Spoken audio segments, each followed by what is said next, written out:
Hello नमस्कार दोस्तों, स्वागत है आपका यूके समर क्लासेस में।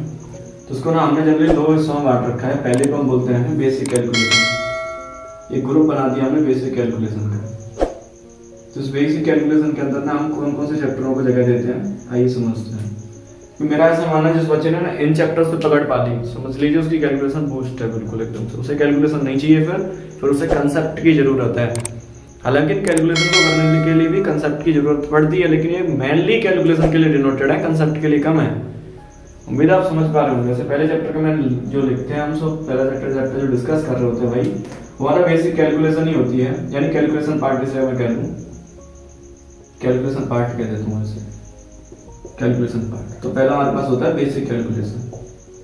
बेसिक कैलकुलेशन में हम मल्टीप्लिकेशन की ट्रिक समझते हैं, जो हमारी जो मेन है, कैसे हम फास्ट मल्टीप्लाई कर सकते हैं, डेसिमल के मल्टीप्लिकेशन, एडिशन, सब्ट्रैक्शन, ये कुछ और लॉन्ग मल्टीप्लिकेशन, जैसे बड़े बड़े मल्टीप्लिकेशन आप लिखिए, जैसे 7 फॉर एग्जांपल अपने हिसाब से ना कोई भी ऐसे नंबर ले लीजिए और आप इसे जैसे 12 से मल्टीप्लाई करिए, तो ऐसे ऐसे बड़े लेकर कम से 8 से 10 डिजिट के नंबर लेकर के आप जब 2 डिजिट नंबर से मल्टीप्लाई करेंगे, जहां तक आपको टेबल आते हैं, मिनिमम आपको 25 तक आना ही चाहिए, 30 तक आते हैं तो भाई बहुत ही जबरदस्त है। आपको मल्टीप्लिकेशन की किसी ट्रिक की आवश्यकता नहीं है। अगर फ्लुएंटली आपको 30 तक के टेबल ऑन फिंगर्स आपको पता है, तो किसी भी मल्टीप्लिकेशन ट्रिक की आपको आवश्यकता नहीं है।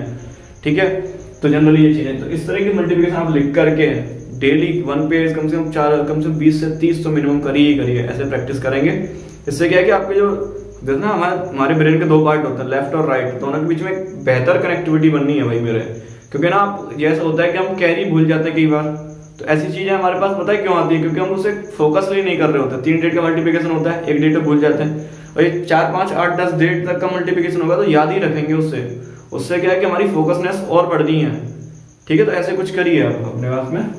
देन सेकंड, तो ऐसी चीज हम बेसिक कैलकुलेशन लेते हैं, पहला चैप्टर रहता है हमारा। सेकंड की बात करें तो सेकंड चैप्टर जो हम लेते हैं वो फ्रैक्शन लेते हैं भाई, या फ्रैक्शन से पहले हम ना ले लें square root and cube root, क्योंकि फ्रैक्शन बाद का रह जाता है हमारे पास में।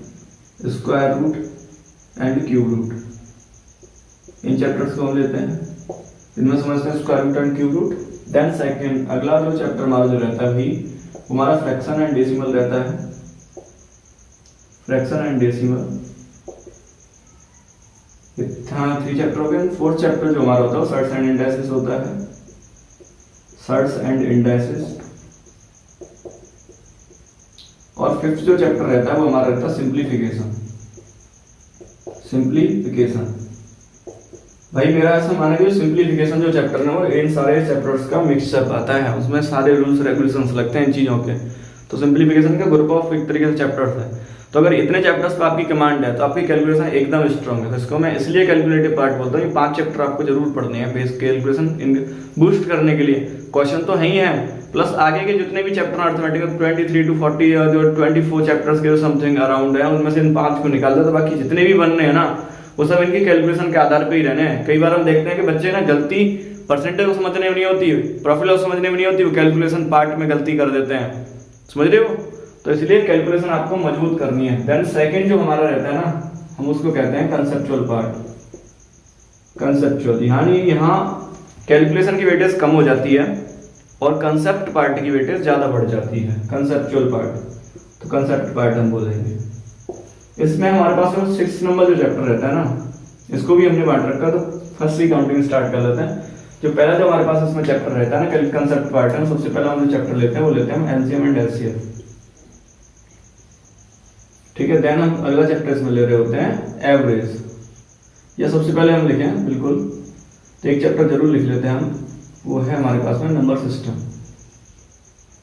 नंबर सिस्टम ये जरूरी है, क्योंकि संख्या के बारे में नॉलेज हो जाती है तभी हम एलसीएम में भी कुछ ऐसे क्वेश्चंस आते हैं जो नंबर सिस्टम उनके लिए पढ़ना जरूरी होता है भाई। देन उसके बाद हम लिख सकते हैं LCM and LCF. Then 3rd number पे हम रख सकते हैं नंबर सिस्टम, एलसीएम, एचसीएफ के बाद में ratio proportion, ratio and proportion, ratio proportion. Then 4th number पे हम रख सकते हैं एवरेज को, और 5वां हमारा रहता है परसेंटेज।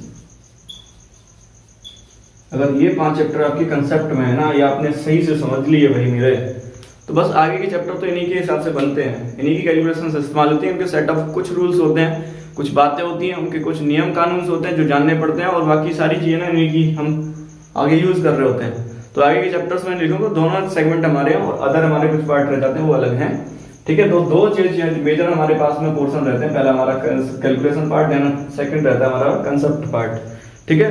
तो कैलकुलेशन हमारे पास में ये चीजें रहती हैं कुछ, और कंसेप्ट पार्ट में हमारे पास में ये चीजें रहती हैं। तो आइए कुछ चलते हैं बेसिक कैलकुलेशन के पार्ट पे और कुछ समझते हैं चीजों को। कैमरा मैन सो जाता हूँ। तो अगला सेक्शन जो हमारे पास रहता है वो रहता है हमारे पास बेसिक कैलकुलेशन। तो बेसिक कैलकुलेशन में हम देखते हैं सबसे पहली चीज कि पहली रिक्वायरमेंट होती है भाई आपको अगर टेबल आते हैं, आपको नहीं आते तो भाई कंप्लीट करिए, कम से कम 30 तक आते मैं कहता हूँ बहुत अच्छी बात है, बहुत अच्छे हैं आप, लेकिन 25 तो कम से कम कर ही लीजिए भाई, 25 तो आपके पास में रहनी ही चाहिए, ठीक है। देन आपको करना क्या, सेकंड चीज है आपको कुछ क्वेश्चनों की प्रैक्टिस करनी है, जैसे कि फॉर एग्जांपल अगर आपको आते हैं ना, जैसे फॉर एक चीज समझिए भाई मेरे कैलकुलेशन में, जैसे मल्टीप्लिकेशन है, मल्टीप्लिकेशन है, मल्टीप्लाई आपको बूस्ट करना है ना भाई, तो आप समझिए जैसे कि मैंने यहाँ कोई नंबर लिखता है 7 8 9 4 5 6 4, आपको इसे 12 से मल्टीप्लाई कराना, तो आप मत जाइए ना 2 से कराएं 1 से कराएं, वो जमाने बच्चे छोड़ दीजिए, वो ढल गए दिन।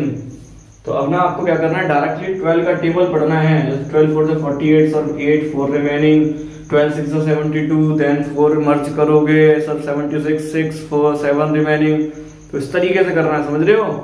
तो इस तरीके से क्वेश्चन लिख करके, जैसे मैं पहला क्वेश्चन लिख देता हूँ, मेरे को जल्दी से कमेंट में आंसर बताएंगे इसका लिख करके भैया जल्दी, अगर पेन पेपर लेकर के बैठे हैं तो। मानिए 904 806 7 8 9 मल्टीप्लाई बाई 18। ये ना आपको पता है क्वेश्चन क्या करने वाले हैं, आपकी कैलकुलेशन और फोकसनेस को भैया एकदम साफ करने वाले हैं। जो आप कहते हैं ना सर दिमाग नहीं लगता, भूल जाते हैं कैरी, कैलकुलेशन में गलतियां करते हैं बार बार, फिर कहते हैं क्वेश्चन क्यों नहीं निकलता। मल्टीप्लाई बाई 19, इतने बड़े बड़े नंबर रखिए, 70 इंटू मल्टीप्लाई बाई 17, ठीक है। एक और लिख देता हूं 4 6 7 8 904 इंटू मल्टीप्लाई बाई 15। तो जैसे आपको ना खुद, और ये मैंने 5 दिए, इसी तरीके से ये मैंने डेमो दिखाया एक तरीके से, ऐसे ही आपको खुद से पेन पेपर लेके बैठना है और 10 से 20 डेली क्वेश्चंस ऐसे लिख करके प्रैक्टिस करने हैं भाई मेरे, ठीक है। आपकी कैलकुलेशन जरूर बूस्ट हो जाएगी। तो यार पहली चीज होगी। देन एक और चीज होती है, जैसे फॉर एग्जांपल समझिए कि मानिए हमें 3 4 8 का मल्टीप्लाई करना है 24 से, या मानिए 48 से करना है, तो आप बोले सर 48 का तो हमें टेबल नहीं आता, बट आपको फिर भी ऐसे नहीं जाना कि पहले 8 का कराएंगे फिर 4 का कराएंगे फिर क्रॉस लगाएंगे देन उन्हें ऐड कर रहे होंगे, नहीं जाना भाई, अवॉइड करिए इन चीजों को। अब थोड़ी सी स्मार्ट अप्रोच पाइए। आप कहेंगे 48 का नहीं आता, कोई बात नहीं भाई, इसको तोड़ तो सकते हो, 8 इंटू 6, तो पहले 6 से करा दीजिए फिर 8 से करा दीजिए, सर बात तो एक ही पड़नी है। नहीं भैया देखो एक स्टेप बच रहा है, अगर आप यहाँ कराओगे, देखो 8 से कराना था भाई मेरे, समझ रहे हो, 8 से कराना था, देन 4 से कराना था, देन उनको ऐड करना था, 3 स्टेप थे भाई टोटल। यहाँ देखो 6 से कराना है पहले, फिर 8 से कराना है, 2 स्टेप, एक स्टेप रिड्यूस कर रहे हो, क्योंकि आप जानते हैं भाई, आपको पता है स्पीड इक्वल टू क्या होता है, डिस्टेंस अपॉन टाइम। देखो ध्यान रखो भाई मेरे, जब जब आपको टाइम करना है ना, कम करना है ना, इनमें इनवर्स रिलेशन होता है, इनवर्स उल्टा। अगर टाइम कम करना है तो आपको स्पीड मेरे भाई बढ़ानी पड़ेगी, और स्पीड कैसे बढ़ेगी, जब आप स्टेप को छोड़ेंगे, स्टेप्स अवॉइड करेंगे, कम स्टेप्स में आंसर निकालेंगे, ठीक है ना। यार राइटिंग चेक नहीं हो रही, स्टेप मार्किंग नहीं है, कौन आंसर फास्ट देगा, कौन समय बचाएगा, ये भी मैटर करेगा भाई। तो समय वही बचाएगा जो फास्ट स्पीड से करेगा, जो फास्ट स्पीड से करेगा वही टाइम को रिड्यूस कर सकता है भाई। अगर आप समय ज्यादा लेते हो इसका मतलब आपकी स्पीड कम है, तो आपको इस तरीके से मल्टीप्लिकेशन का अप्रोच करना है, समझे।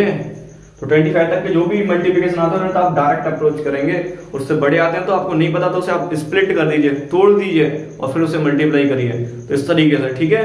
आगे हम कुछ मल्टीप्लिकेशन ट्रिक्स और चैप्टर में आगे भी कुछ चीजें लेकर के आएंगे, तब तक के लिए धन्यवाद।